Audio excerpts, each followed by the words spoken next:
तो कहानी शुरू होती है और हमें 17 सितंबर का टाइम दिखाया जाता है। हमें वॉइस मैसेज के जरिए बताया जाता है कुछ इलाके में कुछ खतरनाक वायरस से इफेक्ट की वजह से कुछ लोगों की लाशें मिली। ये वायरस इतना खतरनाक है कि इंसानी बॉडी पर अजीब किस्म के फंगस उगा देता है। एक दूसरे के कांटेक्ट में आने से वो एक दूसरे को जल्दी से फैलता है। इसके बाद सीन शिफ्ट होता है और हमें सितंबर 23 का दिन दिखाया जाता है, जहाँ एक जंगल में CDC फीलिंग का साइंटिस्ट उस वायरस की सैंपल लेने आया होता है। वो आगे पानी को भी सैंपल के लिए रख देता है। आगे एक जगह में फंगस के काफ़ी पेड़ मिलते हैं।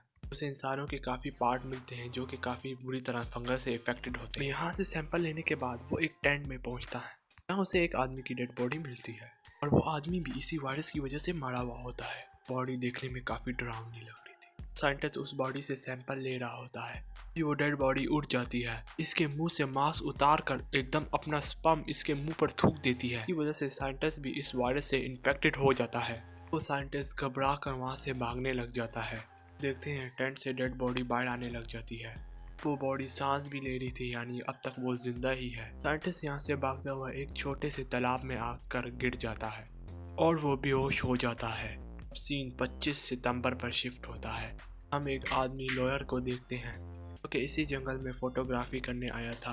तो यहाँ अपना सा एक छोटा सा केबिन बनाकर रहता है। फोटो खींचते टाइम उसे यहाँ किसी जंगल में किसी आदमी की आवाज़ आती है। तो वो उस जंगल में जाकर भी देखता है, लेकिन उसे वहाँ कोई भी नहीं मिलता। किसी भी जंगल में गिर जाने की वजह से उसके पैर पर चोट लग जाती है। वो अपनी कार में आकर चोट पर बैंडेज लगाता है। खैर वो यहाँ से अपने केबिन के पास वापस चला जाता है और ये वही केबिन होता है। इसके साथ वाले तालाब में ही वही साइंटिस्ट होता है। रॉयल रात गुजारने के लिए आग जलाता है। वो अपनी चोट को देखने लग जाता है। हम देख पाते हैं कि उसका जख्म अभी सनने लगा है। वो भी जंगल में चोट लगने की वजह से इन्फेक्टेड हो जाता है। उसे इस बारे में कुछ पता नहीं होता, इसलिए वो इसे इग्नोर कर देता है। भी उसे जंगल में से जानवरों की आवाज़ें आने लग जाती हैं। वो उन आवाज़ों की वजह से अपने केबिन में आकर सोने लग जाता है। तभी उसे किसी की चलाने की आवाज़ें आती हैं। लोअर अपना लालटेन लेकर उसे ढूंढने निकल जाता है। आगे जाकर उसे वही साइंटिस्ट दिखाई देता है जो कि नीचे गिरा होता है। रॉयल इसके कपड़े ऊपर कर देखने लगता है।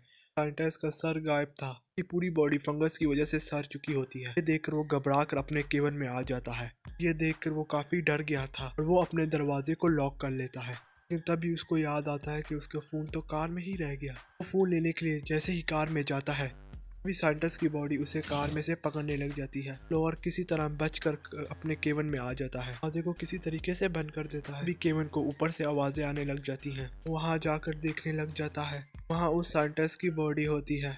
इस बार वो लॉयर को पकड़ लेती है, उसे बुरी तरह से इन्फेक्टेड कर देती है। अगली सुबह रॉयल को होश आता है कि आधी बॉडी इन्फेक्टेड हो चुकी थी। अब वो किसी तरीके से अपनी कार में आकर बैठ जाता है और वहाँ से जाने लग जाता है। एक तरफ से हाथ और पैर सड़ने लग जाते हैं। फिर हम दूसरे सीन में एक लड़की मीडो को देखते हैं कि जंगल में अकेले कैंपिंग करने आई थी। रॉयल की कार को आता हुआ देख लेती है और उसे रखवा कर लिफ्ट मारने लग जाती है। वो उसे अपनी कार में बैठने को कह देता है। वो दोनों आगे जाने लग जाते हैं। कुछ देर आगे जाने के बाद से ठीक से कार नहीं चल रही थी, जिसकी वजह से उसे पूछती है क्या तुम ठीक तो हो। रॉयल उसे पकड़ने लग जाता है। वो खुद को बचाकर उससे दूर भागने लग जाती है। लोअर भी उसका पीछा करने लग जाता है। अब वो लोअर से बचकर एक पेड़ के पीछे छुप जाती है। तभी वो उसे आता हुआ देख लेती है। यहाँ से बचकर भागने लग जाती है।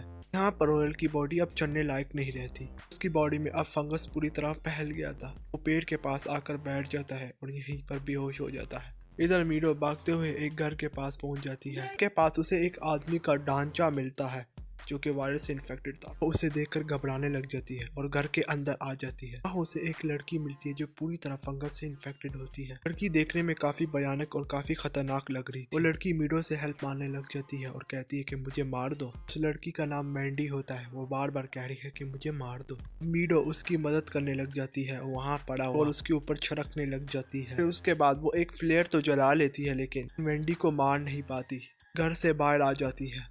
वहाँ उसे एक कार दिखाई देती है, जिसमें से उसे एक शॉटगन मिल जाती है।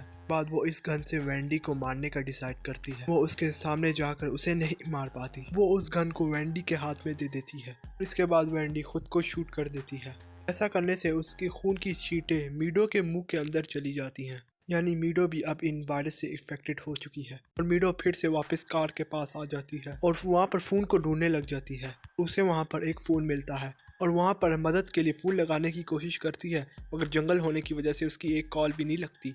और ये देखकर वो बहुत ज़्यादा परेशान होने लग जाती है। लेकिन तभी वो अपनी कमर पर हाथ मारती है तो देखती है वो सर रही है, और इस वजह से वो काफ़ी डर जाती है और यहाँ से भागने लग जाती है। थोड़ा आगे जाने की वजह से उसकी बॉडी पूरी तरीके से इन्फेक्टेड हो जाती है और वो वहाँ पर गिर जाती है। यानी कुछ टाइम के बाद उसकी मौत भी हो जाएगी। और अब सीन 1 महीने आगे शिफ्ट होता है और हम 22 अक्टूबर देखते हैं। यहाँ एक कमरे में वेरा नाम की औरत को देखते हैं। वो अपने घर में छुपी हुई होती है क्योंकि उसके घर में एक बॉडी आ गई होती है वायरस से इन्फेक्टेड। वो बॉडी उसके कमरे के बाहर ही पड़ी होती है। बॉडी के पास एक फोन पड़ा होता है। वेरा किसी तरीके से भी उस फोन को उठा लेती है उसके पास से और अपने बेटे थॉमस को मैसेज करने लग जाती है, मगर नेट ना होने की वजह से उसका मैसेज सेंड नहीं होता, जिसकी वजह से वो काफ़ी परेशान होने लग जाती है। कुछ देर में उसका बेटा थॉमस वापस आ जाता है। वेरा अपने बेटे से मिलकर काफ़ी खुश होती है और थॉमस बताता है वो अपने बड़े भाई के घर से आ रहा है, लेकिन उसे वहाँ कोई भी नहीं मिला।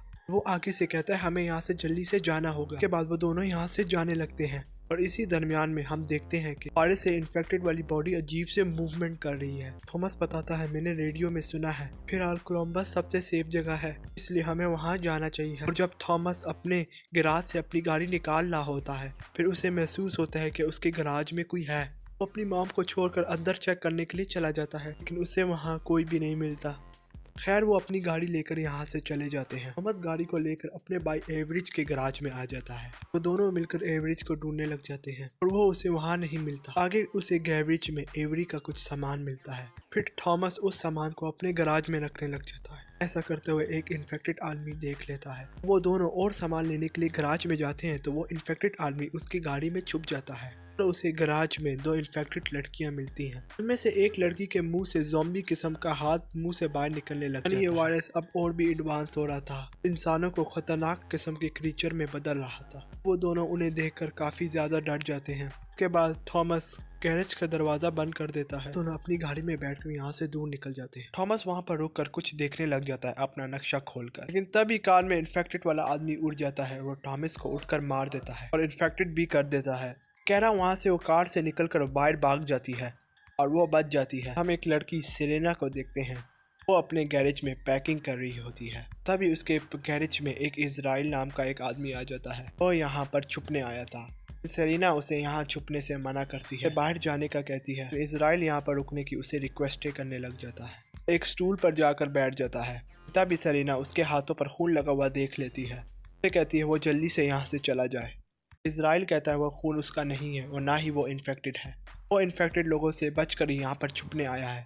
फिर सेरेना उसे बताती है वो अपनी बहन मीडो को ढूंढने जा रही है कि जंगल में कैंपिंग करने गई थी। लेकिन दोस्तों हम जानते हैं कि मीडो तो कब से मर गई होगी। लेकिन खैर इजराइल कहता है कि उसकी बहन कब से गायब है, तो यानी वो मर चुकी है। ये सुनकर सेरेना बहुत दुखी होने लग जाती है। लेकिन तभी इजराइल कहता है कि मैं अपनी वाइफ को लेकर यहाँ पर कुछ अरसे पहले ही शिफ्ट हुआ हूँ, लेकिन अभी उसकी वाइफ उसे ढूंढने पर भी नहीं मिल रही। ये बातें सुनने के बाद सेरेना उसे अपने कैरेज में रहने की परमिशन दे देती है। कुछ देर में कैरेज के दरवाजे पर एक लड़की आती है और मदद मांगने लग जाती है। इजराइल उसकी आवाज़ सुनकर पहचान जाता है कि यानी ये उसकी वाइफ ही है, लेकिन वो उसे अंदर लाने के लिए घर के बाहर जाने लग जाता है। लेकिन तभी सेरेना कहती है अगर तुम बाहर गए तो मैं तुम्हें अंदर आने नहीं दूंगी। लेकिन इजराइल फिर भी बाहर चला जाता है और फिर सेरेना दरवाजे को लॉक कर देती है और अब इजराइल अपनी वाइफ को लेकर अंदर आने लग जाता है। सेरेना ने दरवाज़ा बंद कर रखा था, इसकी वजह से वो अंदर नहीं आ पाता। सेरेना को रियलाइज़ होता है कि उसकी मदद करनी चाहिए और फिर सेरेना गैरेज का दरवाज़ा खोल देती है। इजराइल की वाइफ का नाम लिली होता है।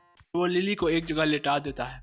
वो कहने लगती है कि उसके कमर पर कुछ लगा हुआ है और वो दरअसल किसी इन्फेक्टेड आदमी का एक गोश्त का टुकड़ा होता है और इजराइल उसे उसकी कमर से हटाकर नीचे फेंक देता है। फिर हम देखते हैं कि लिली के कमर पर उस फंगस ने घाव कर दिए हैं, यानी अब वो भी इन्फेक्टेड हो गई है। तो बहुत ज़्यादा परेशानी होने लग जाती है। उसके बाद उसकी सांसें चलना बंद हो जाती हैं। उसके बाद उसकी बॉडी में अजीब किस्म की मूवमेंट होने लग जाती है और उसके अंदर से हड्डियों की टूटने की आवाज़ें आने लग जाती हैं। फिर सेरेना उस पर कंबल डाल देती है, उसको शांत करने की कोशिश करती है। फिर उसके बाद उसकी कमर में कुछ हलचल होने शुरू होती है। सेरेना डर की वजह से पीछे पीछे चली जाती है। इजराइल उसकी कमर को देखने लग जाता है और हम देख पाते हैं कि उसकी कमर पर बुरी तरह से कब्जा कर चुका था वायरस। और इसी बीच हम कैरेज के बाहर एक अजीब किस्म के क्रीचर को देखते हैं जो दिखने में काफ़ी खतरनाक दिखता था। सेरेना इजराइल को कहती है कि वो लिली को फ़ौरन घर से बाहर निकाल दे। अभी लिली की कमर से टेंटिकल निकलना शुरू कर देते हैं। टेंटिकल इजराइल के ऊपर भी अपना कुछ असर छोड़ देता है, यानी अब इजराइल भी इफेक्टेड हो गया है। देखकर सेरेना और भी ज़्यादा डरने लग जाती है। तभी लिली के अंदर का टेंटिकल काफ़ी बड़ा हो जाता है। देखकर सेरेना जल्दी से कैरेज से बाहर आ जाती है। इससे बाहर वही क्रीचर दिखाई देता है और इसे देखकर वो काफ़ी बुरी तरह घबरा जाती है, जल्दी से वहाँ से भाग जाती है।